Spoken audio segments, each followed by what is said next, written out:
Estás escuchando El Despertar, un podcast dedicado al estudio de la Biblia y enseñanzas prácticas para las mujeres en su diario vivir. La historia de José, el hijo de Jacob, quien también fue llamado Israel, es una representación vivida de una gran verdad. Los que aman a Dios, todas las cosas le ayudan a bien. Romanos 8:28. José parece haber hecho siempre lo correcto, pero más importante que eso, lo hizo por la razón de vida. ¿Y cuán significativo es este detalle? José fue vendido como esclavo por sus hermanos y fue comprado por Potifar, capitán de la guardia del faraón. Pero aunque estaba obligado a servir, convirtió cada experiencia y circunstancia, sin importar cuán amarga fuera, en algo bueno. Esta habilidad de convertir todo en algo bueno parece ser una característica divina. Nuestro Padre Celestial siempre hace lo mismo. Todo, no importa cuán lamentable, se torna en victoria para el Señor. José, aunque aún siendo esclavo y enteramente inmerecedor de este destino, se convirtió fiel al Señor y continuó obedeciendo los mandamientos y convirtió en algo muy bueno sus circunstancias desagradables. Las personas así no pueden ser vencidas porque no se dan por vencidas. Esta es nuestra historia del capítulo 37 del libro de Génesis. Muy bien, chicas, llegamos al capítulo 37 del libro de Génesis y al leer este capítulo, la verdad que es uno de nuestros, o más bien es uno de mis capítulos favoritos. El libro de Génesis es uno de mis libros favoritos. Llegamos a una historia donde vamos a encontrar celos, contienda, envidia, conflictos y también el hecho de amar a algunos hijos más que otros. Es un capítulo muy interesante y al reanudar la historia de la línea de la descendencia de Abraham, Isaac y Jacob, llegamos a un relato de una cuarta personalidad destacada en estas últimas partes del libro de Génesis. Y bueno, de aquí en adelante hasta el final del libro, José será la figura central. Y aunque aún estamos considerando el tema de la familia de Jacob, se va a dedicar más capítulos a José que a Abraham, a Isaac, que cualquier otro personaje. Y se ocupan más capítulos con José que con otra totalidad de los extensos periodos relatados entre los capítulos del 1 y al 11. El hecho de que se le dé a este personaje tanta importancia en las Sagradas Escrituras debería hacernos reflexionar, chicas. Hay probablemente varias razones por ellos. Y cuando leemos todo este capítulo, pues hay un montón de enseñanzas que sacar. Y una de las cosas que yo admiro de todo esto es la parte ingenua de José, su deseo por hacer las cosas bien delante del Señor, pero sobre todo el amor por su padre y por sus hermanos, aún en medio de las circunstancias que él estaba viviendo. Una primera razón es que la vida de José fue buena, honorable, y un buen ejemplo viviente de la palabra que escribió el apóstol Pablo en Filipenses capítulo 4 versículo 8, que dice: por lo demás, hermanos, todo lo que es verdadero, todo lo que es digno, todo lo que es justo, todo lo que es puro, todo lo amable, todo lo honorable, si hay alguna virtud o algo que merece elogio, en esto meditad. ¿Y cuánto les has pasado? Yo no sé, porque a mí me pasa y lucho con mis pensamientos. Es que cuando de repente alguien nos hace o alguien me hace algo, yo puedo pasar fácil unos 3 días pensando en mi mente todo lo que le pude haber dicho, en vez de aplicar lo que estamos aquí leyendo, que nos dice Filipenses. Y poco a poco he podido empezar a procesar de que vale, esta persona me dijo esto, pero posiblemente era que estaba pasando por alguna situación difícil, posiblemente tenía algo que lo estaba preocupando, que lo estaba molestando y bueno, pues me tocó a mí recibirlo. Y en vez de ponerme a orar por la persona, entonces lo que puedo es tener malos pensamientos, pero ahora he decidido cambiarlo y cuando veo que una persona está así, empiezo a orar por la persona y también por mí, para que no se me suelte la chapa y se vaya la paloma al Espíritu Santo y me empiecen a subir los cuervos. Y empiezo: Señor, bendice a esta persona. Y yo te ruego que lo que sea que esté pasando, tú le ayudes. Bien, también hay un segundo y destacado motivo. No hay otro personaje en la Biblia que en su persona y experiencia se parezca tanto a Jesucristo como lo fue José. Sin embargo, en ninguna parte del Nuevo Testamento se presenta a José como un tipo de Cristo. No obstante, el paralelismo que estamos haciendo entre ambos no puede ser casual. Y al ir desarrollando esta historia, mencionaremos muchísimas similitudes que lo refuerzan. Es así que reanudamos pues toda esta historia de la línea y la descendencia de Jacob, que es la que nos conduce al Mesías de Cristo. Jacob estaba viviendo en Canaán. Y es allí donde comenzó la historia de José. Vamos a leer los capítulos del 1 al 4. Toma tu Biblia y vamos a empezar con nuestra historia de hoy y nuestro viaje por el libro de Génesis. Dice, la familia de Jacob, una causa de disensión. Y Jacob habitó en la tierra donde había peregrinado su padre, en la tierra de Canaán. Esta es la historia de las generaciones de Jacob. José, cuando tenía 17 años, apacentaba el rebaño con sus hermanos, y el joven estaba con los hijos de Bila y con los hijos de Silpa, mujeres de su padre. Y José trajo a su padre malos informes sobre ellos, y amaba a Israel a José más que todos sus hijos, porque era para él el hijo de su vejez. Y él hizo una túnica de muchos colores. Y vieron sus hermanos que su padre lo amaba más que a todos sus hermanos. Por eso lo odiaban y no podían hablarle amistosamente. Aparentemente Jacob se había trasladado del sur de Belén y había llegado a Hebrón, donde Abraham había estado instalado con su casa. Recordamos aquel sitio como el lugar de la adoración y de la comunión con Dios. Con la excepción de José y Benjamín, los otros hijos de Jacob eran jóvenes problemáticos, a quienes llevó bastante tiempo aprender las lecciones que Dios se propuso enseñarles. Yo quiero aquí detenerme. Muchas veces nosotros tenemos hijos, ¿no? Y de repente, en mi caso, por ejemplo, mi mamá me puso mucha disciplina cuando yo estaba en la adolescencia. Yo era la mayor. Sin embargo, con el más pequeño, o los más pequeños, fue un poquito más, por decirlo así, un poquito más mano suave. Y yo creo que esto era lo que también estaba ocurriendo en este momento. Observamos cómo el énfasis se desplaza a Jacob para José.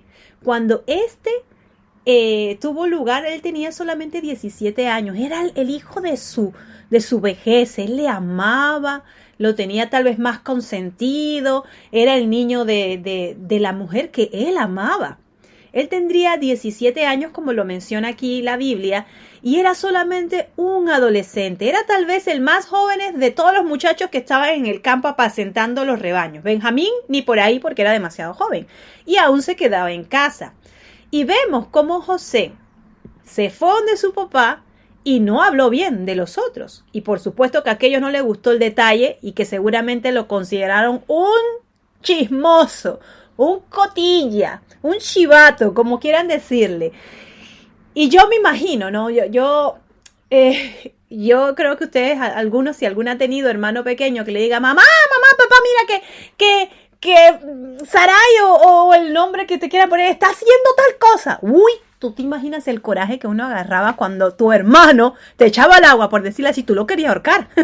Esto es lo que estaba ocurriendo. Jacob debería haber aprendido la lección de su propio hogar. Él ya había vivido el hecho de que su padre amaba más a su hermano. O sea, ya él había vivido esto de estos conflictos familiares, del favoritismo y de todo esto. Y su propio padre había incluso favorecido mucho más a su hermano mayor, Esaú. Y Jacob sabía lo que era sentirse discriminado. Y vemos que él otra vez está cometiendo el mismo error.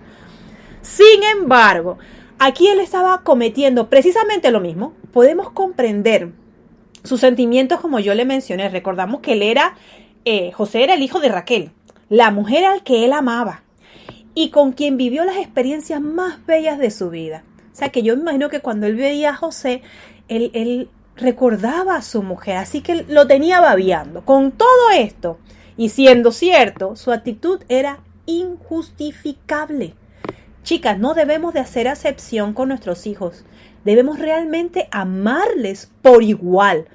Hay veces que tenemos niños que son sumamente inquietos y otros más tranquilos. Eso lo puedo decir yo y puedo experimentarlo. Tengo 2 niños.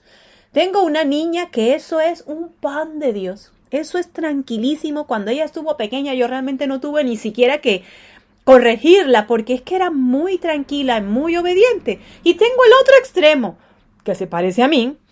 Era inquietísimo. Eso había que estarlo disciplinando a cada rato. Había que estarlo corrigiendo. Y ojo, no es que yo lo amaba más o menos, sino que necesitaba más atención. Y con los años, pues todavía él necesita más atención en ciertas cosas, porque cada hijo es diferente, pero el amor no debe de variar. Muy bien, ¿qué resulta? Este chico tenía todas las atenciones de su padre. Y, por ejemplo, hacer una túnica para cualquier otro era agarrar y meterle simplemente era un hueco en ambos lados, metía los brazos y fin. Pero su papá tomó la delicadeza de no solamente hacerle una prenda de vestir única, sino que tenía mangas.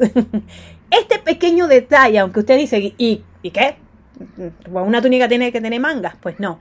El hecho de vestir una túnica con unas mangas largas estaba ya denotando realeza o diferencia. Otra posible traducción para aquella prenda de vestir podría ser una túnica larga o la túnica, como le había dicho, con mangas. La túnica normal en aquel tiempo era una pieza larga de tela. Fin. Con un agujero en el centro para pasar la cabeza. La mitad de la tela caía por delante del cuerpo y la otra mitad por detrás. Muy bien. Se ataba, dice que, o se ajustaba alrededor de la cintura, o bien se cosía la tela a los lados. Y eso era todo. Una túnica corriente que no tenía mangas. Por eso, preparar una túnica con mangas para alguien era distinguirle, pero de una manera ostenciosa de todos los demás. Y lo mismo ocurría en el caso de la túnica de colores. Entonces, vemos que este padre se tomó un señor tiempo en coser colores diferentes y darle todo esta diferencia. Él estaba haciendo la diferencia entre sus hijos. Naturalmente, al ser el favorito de su padre, sus hermanos le odiaban. Y puedo decir aquí que se levantó el espíritu de Caín nuevamente entre ellos. Y le hablaban de mala manera. No le saludaban. ¿Tú te imaginas vivir con tus hermanos y que tus hermanos te hagan la vida imposible, te odien, te maltraten, no te saluden, te ignoren? Pues eso tiene que ser horrible. Dice, y fue así como también en esta familia surgieron los conflictos. Cualquiera que sea el tipo de familia, el pecado lo va a llevar a la ruina. Si en tu familia hay contiendas, hay discusiones, esto va a llevar una familia entera a la ruina, porque el pecado echa a perder vidas y familias enteras, destruyéndolas. Conozco gente que dice que no se habla con su hermano y tienen años de estar así. El pecado arruina a las comunidades y a las naciones y constituye el gran problema de nuestras ciudades y comunidades hoy. Hay solamente una causa y es Dios quien la llama pecado. Hoy en día no solamente podemos vivir cuando una persona tiene este tipo de situaciones o sentimientos, los llevamos al plano sacando del contexto familiar y lo llevamos al plano del trabajo o de las relaciones entre esposos, porque incluso conozco parejas que entre ellos hay competencia y hay envidia y hay problemas. Y esto lleva a la ruina cualquier relación. Así que, en este caso, José es objeto de discriminación. Su padre así le distinguió por amarle más que a sus hermanos, y sus hermanos lo discriminaron por el odio que sentían hacia él. Y lo peor de todo esto fue que la situación se complicó, porque como lo vamos a leer en los siguientes versículos del 5 al 11, que te invito nuevamente que tomes tu Biblia, dice, termina de rematar, empieza José a soñar, y dice, los sueños de José hicieron que sus hermanos lo odiasen más. Dice, y José tuvo un sueño, y cuando lo contó a sus hermanos, ellos lo odiaron aún más. Y él les dijo, os ruego que me escuchéis, este sueño que he tenido. Yo me imagino a este niño todo emocionado porque había tenido un sueño, y él conocía de los sueños que su papá había tenido, de las escaleras y todo esto, así que él le estaba dando importancia a los sueños. Dice, he aquí, estaban atadas gavillas en medio del campo. Usted imagínenselo, ¿no? Y he aquí que mi gavilla se levantó y se puso derecha, y entonces vuestras gavillas se ponían alrededor y se inclinaban hacia mi gavilla. Y su hermano le dijeron, ¿pero qué es lo que si se lo dijeran al estilo español? ¿Pero qué dice, hijo? ¿Acaso reinarás tú sobre nosotros? ¿O acaso te enseñorearás sobre nosotros? Y lo odiaron aún más por causa de sus sueños y de toda su palabra. Volvió a soñar ese niño, dice aquí, tuvo aún otro sueño y lo contó a sus hermanos diciendo, he aquí he tenido aún otro sueño, y he aquí el sol y la luna y 11 estrellas se inclinaban ante mí. Y él lo contó a su padre y a sus hermanos, y su padre lo reprendió. Como que dice, ¿qué dices, muchacho? ¿Qué estás hablando con este sueño? Dice, y le dijo, ¿qué es este sueño que estás teniendo? ¿Acaso yo, tu madre, tus hermanos, vendremos a inclinarnos hasta el suelo ante ti? Y sus hermanos le tenían envidia.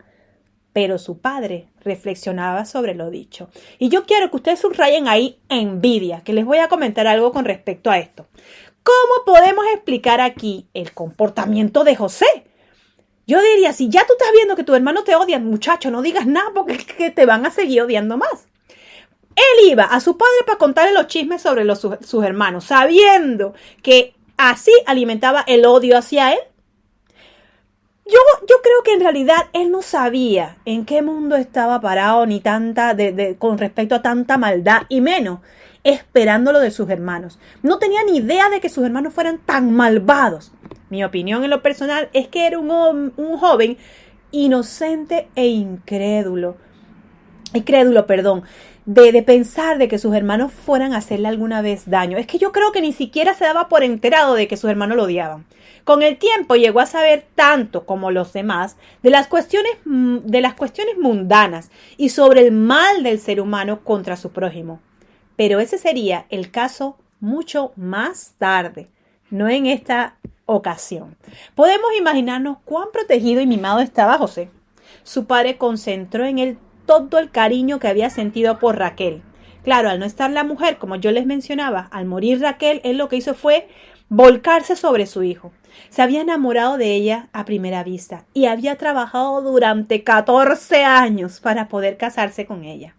Luego que transcurrieron muchos años, antes de que ella pudiera dar a luz un niño, finalmente nace José. ¡Qué alegría debió haber sido para Jacob! Pero Raquel se había ido y él entonces volcó todos sus sentimientos y cariños a este joven. No debería haberlo hecho, porque tenía otros hijos que educar. Pero la realidad fue otra, y José fue amado y protegido más que sus hermanos. Y vino el asunto del sueño, sobre los manojos, el trigo que se inclinaba ante él. Yo me imagino los comentarios sarcásticos de sus hermanos. Dice, este pelado, ¿qué le pasa? Este chiquillo, ¿qué le pasa? Yo era como tener un fuego y echarle combustible. Eso es lo que yo creo que ocurrió. Realmente ellos no creyeron que iban a tener autoridad sobre ellos. Este asunto no terminó con aquel sueño, todavía quedaba otro. Y a pesar de la experiencia anterior, contó otra vez el chiquito el sueño, y su padre y sus hermanos debieron comprender claramente lo que él estaba hablando. La misma imagen del sol, la luna, las estrellas podrían compararse con lo que aparece en Apocalipsis, en el libro en el capítulo 12 y 1, allí se presenta a una mujer que se le describe como vestida del sol, con la luna debajo de sus pies y una corona de 12 estrellas sobre su cabeza. Aquella mujer representa la nación de Israel. Sus hermanos comprendieron a José. Él estaba hablando sobre ellos mismos, los hijos de Israel. Aquí estamos considerando la nación de Israel en sus comienzos. El libro de Génesis es como un brote y la flor que va abriéndose a medida que avanzamos por todas las sagradas escrituras. El brote que aquí vemos no se abrirá hasta que lleguemos al libro de Apocalipsis. Por cierto, será una floración tardía, pero en todo caso, allí se abrirá. Es necesario que comprendamos lo que se expone, en vez de hacer suposiciones que por otra parte no son necesarias cuando el texto se expresa con claridad. El anciano Jacob lo comprendió con exactitud cuando reprendió a José diciéndole, chiquillo, cállate, ¿acaso tu madre y yo vamos a venir a inclinarnos delante de ti? Seguramente José habrá respondido, pues así fue el sueño, eso fue lo que yo vi, papá. y no trató de interpretarlo porque el significado era evidente. Sus hermanos debieron alejarse y no prestaron más atención al sueño pensado que lo que ellos concernía era totalmente imposible que se cumpliese tal predicción. Sabían que ninguno de ellos estaría jamás dispuesto a inclinarse a José, con la rabia que le tenían a ese muchacho. En cambio, Jacob quedó reflexionando sobre este asunto. Ahora el relato nos explica la escena en la que Jacob envió a José a encontrarse con sus hermanos. Yo también digo, si tú estás viendo, tú como padre, tú te estás dando cuenta, yo creo que tus hijos están rechazando a uno, pues muchacho, no sigas enviándolo, que lo que va a causar es más contienda. Pero no fue así. Vamos nuevamente a nuestra Biblia en el capítulo del 12 al 20 y dice: Después sus hermanos fueron a apacentar el rebaño de su padre en Siquem. E Israel dijo a José: ¿No están tus hermanos apacentando en el rebaño de Siquem? ¿Usted se acuerda lo que pasó en Siquem, no? El trepa que sube que se armó allá. Con todo esto de la hermana, que esta gente prendió todo ese rancho y bueno. Dice, ven y te enviaré a ellos. Y él dijo, iré entonces. Israel le dijo, ve ahora y mira cómo están tus hermanos y cómo está el rebaño y tráeme noticias de ellos. Lo envió pues desde el valle de Hebrón y José fue a Siquem. Y estando él dando vueltas por el campo, yo imagino que estaba viendo y no veía a los muchachos, ¿dónde están? Dice, no lo encontraba y un hombre lo encontró. Y el hombre le preguntó diciendo, ¿qué busca?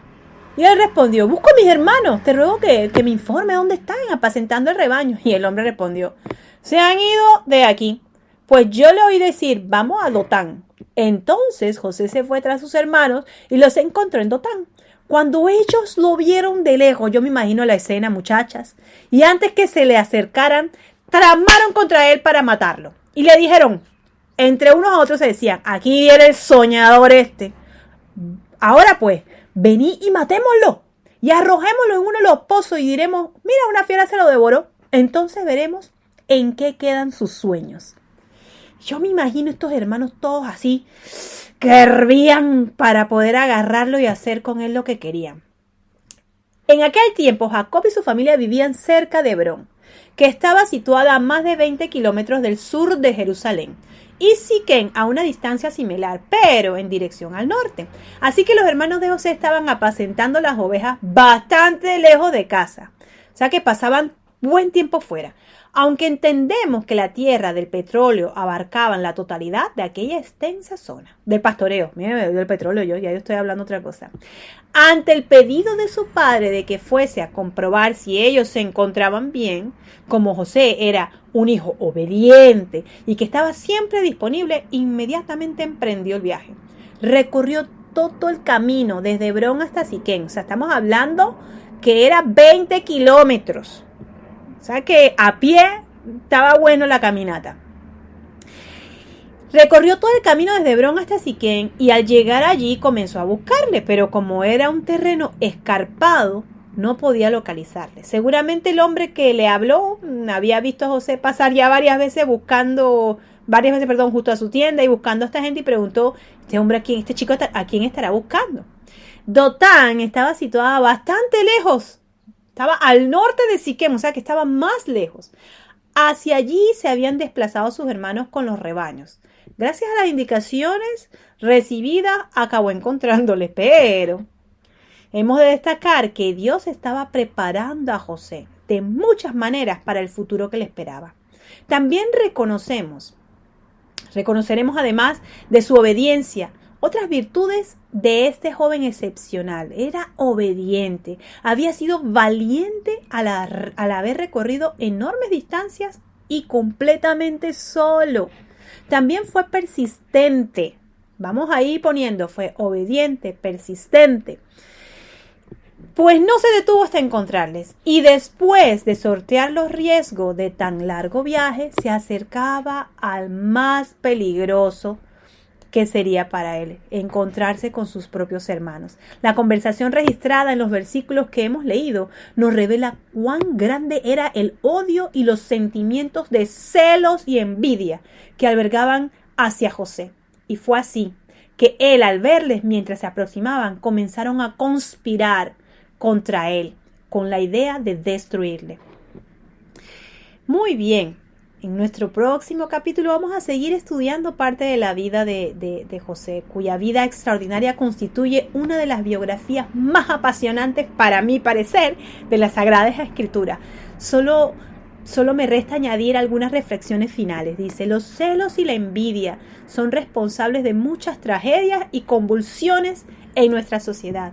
Es evidente que muchos siglos de progreso en todos los órdenes del saber humano, y al pesar de los enormes avances del conocimiento de la personalidad y sus trastornos, no se han podido controlar o al menos moderar estas pasiones. En el Nuevo Testamento, los evangelios, al relatar la vida de la obra del Señor Jesucristo, destaca que no hubo persona más humilde que Él.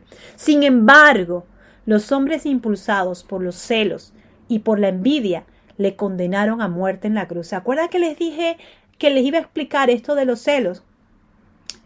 Igual que José, Jesús padeció lo mismo. Jesús era manso y humilde, pero los que estaban cerca de él, los sacerdotes, los fariseos, toda esta gente se llenó de envidia y por eso quisieron matarle. Si ustedes buscan y leen, básicamente esta gente mató a Jesús fue por mera envidia. Eso fue lo que lo llevó a la cruz. Muy bien, chicas, seguramente ya sabes que cualquiera que sea la posición que ocupemos en la vida, no podemos evitar ser objeto de celos y envidia de otras personas, o que nazca en nuestro corazón incluso estos sentimientos hacia otras personas. Debemos tener cuidado, porque estas pasiones, que si las dejamos ahí con su fuerza muchas veces incontrolable, puede destruir nuestra paz interior, afectar el desarrollo de nuestra personalidad y destruir relaciones familiares y amistades. Cuando tú tienes un celo, eso es a la vez se vuelve como una raíz de amargura, y eso es un pecado que se va metiendo, que es un lío sacarlo, a menos que tú no decidas ir a la fuente, quebrantarte y decirle al Señor: ¿sabes qué? Tengo envidia. Quita esto de mí, que eso fue lo mismo que ocurrió con Caín, el que hizo el primer asesinato. Comenzamos pues entonces diciendo con la cita, al inicio hablamos de la cita del apóstol Pablo, que indicaba claramente que en un mundo donde las pasiones destructivas operan libremente en todos los niveles, es posible tener una mente pura, libre y pacífica y constructiva. O sea, es posible, aún en medio de estas situaciones, tener este tipo de mente. Es posible vivir en paz con uno mismo y con los demás. Pero esta aparente utopía solo se consigue estableciendo una relación personal con Dios por medio de Jesucristo. Esto no lo puedes lograr sola. Esto tú tienes que ir a la fuente que te va a limpiar y purificar y te va a poner un pensamiento conforme a lo que Dios quiere para ti. También se trata de creer que en Él, y no solamente creer en Él, sino apropiarnos personalmente de su victoria en la cruz, de su palabra. Y como resultado de este encuentro trascendental, experimentaremos una vida de acción en el Espíritu Santo. Y según la Biblia, y confirmado está por la experiencia, el fruto del Espíritu Santo va a salir así brotando en nosotras. ¿Y ese fruto cuál es? Consiste en el amor, el gozo, la paz, la paciencia, la benignidad, la bondad, la fidelidad y la mansedumbre y el dominio propio. Estos son los frutos del Espíritu Santo. Esto lo encuentras en Gálatas 5. Sí se puede, chicas. Si tú estás viviendo en estos momentos alguna situación, examínate. Si tú dices: mira, tú sabes que yo sí tengo en mi corazón algún tipo de situaciones en el que me estoy viendo con esto de la envidia y el celo, llévalo a la cruz. Llévalo a la cruz. Y el Señor te limpiará. Y podrás vivir lo que nos dice Pablo: pensar siempre lo justo, lo puro, lo bueno y lo amable. Hemos llegado al final del estudio del capítulo 37 y queremos resaltar cosas importantes como el llevar a nuestros pensamientos cautivos a la obediencia a Cristo. Quitar de nosotros toda envidia, todo celo, toda contienda que realmente llevarán a la ruina tu vida espiritual. Si tienes este tipo de sentimientos y sientes que no los puedes dejar, yo te animo que ahí en soledad tú puedas tener un tiempo con Dios, hablar con Él y decirle lo que está ocurriendo en tu vida. Él ya lo sabe, pero Él quiere escucharte. Él quiere ver que te acerques a Él y puedas tener un tiempo a solas con Él, donde Él va a limpiarte y a sanarte por completo. Si necesitas ayuda o necesitas oración, solamente escríbeme de vuelta: ora por mí, y estaré orando por ti. Pasa buen día. Nos vemos mañana en el siguiente capítulo.